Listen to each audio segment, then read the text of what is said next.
مولاي صل وسلم دائما أبدا على حبيبك خير الخلق كلهم مولاي صل وسلم دائما أبدا على حبيبك.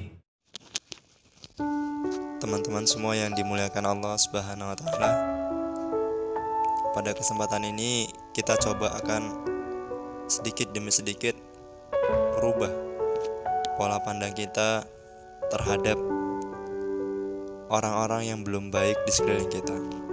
Entah itu teman-teman kita, entah itu adik kita, entah itu abang kita atau kakak kita, atau siapapun itu yang belum baik yang berada di sekeliling kita. Mungkin banyak di antara kita atau bahkan kita yang termasuk ketika melihat seseorang yang belum baik, kita membencinya, kita menjauhinya, bahkan sampai ada yang memvonis yaitu mereka nanti akan memasuki neraka. Na'udzubillah min dzalik. Kita sebagai seorang muslim tidak pantas lisan kita mengucapkan perkataan seperti itu. Kenapa? Rasulullah SAW bersabda dalam hadis Arba'in nomor 4 itu. Rasulullah menggambarkan dulu itu ada seorang yang melakukan amalan perbuatan baik, banyak sekali amalan perbuatan baiknya, sehingga Rasulullah gambarkan itu jarak antara dirinya dengan surga itu tinggal sehasta, sebentar lagi sudah dekat. Maka tapi catatan takdir melampauinya.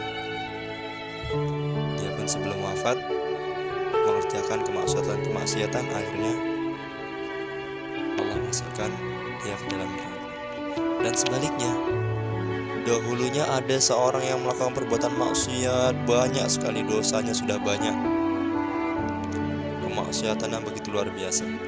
Tapi sebelum Allah wafatkan, ia mengerjakan amalan kebaikan, amalan ketaatan, amalan soleh. Kemudian ia wafat, Allah masukkan dia ke dalam surga. Ini Rasulullah menggambarkan bahwasannya belum tentu orang yang buruk, belum tentu orang yang belum baik saat ini ia akan masuk ke neraka esok. Bisa jadi hari ini ia buruk, bisa jadi hari ini ia belum baik, esok harinya ia bisa menjadi hamba Allah yang lebih dekat. Bisa jadi di esok harinya ia bisa menjadi orang yang lebih taat daripada kita, karena kita tidak tahu akhir kehidupan seseorang. Maka perlu kita ketahui teman-teman semua, kenapa Allah Subhanahu wa taala itu mencantumkan sifat Fir'aun di dalam Al-Qur'an. Sampai hari ini masih ada sifat buruknya Fir'aun di dalam Al-Qur'an. Padahal Fir'aun sudah tidak hidup. Kenapa Allah cantumkan sifat buruknya sampai hari ini? Allah ingin memberi suatu pelajaran yang bagus, suatu pelajaran yang indah. Apa itu? Ketika kita melihat seseorang yang tidak baik, ketika kita melihat seseorang yang jahat mungkin di pandangan kita, bukan orangnya yang kita jauhi, bukan orangnya yang kita benci, akan tetapi sifat buruknya itulah yang kita jauhi, sifat buruknya itulah yang kita benci, bukan orangnya. Lantas orangnya kita apain? Orangnya kita doakan, orangnya terus kita doakan, kita rangkul untuk kembali kepada jalan Allah. Sebut namanya, jangan pernah bosan untuk menyebut namanya di dalam sujud kita, di dalam doa-doa kita. Mana tahu dari lisan kita ketika sujud kita sampaikan namanya beliau, hidayah Allah turun melalui doa kita, dan ia pun bisa kembali kepada jalan Allah.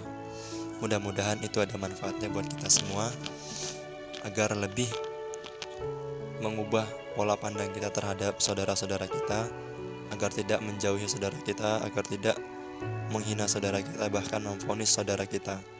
Terus kita menggandeng satu sama lain, kita sebagai seorang muslim adalah saudara.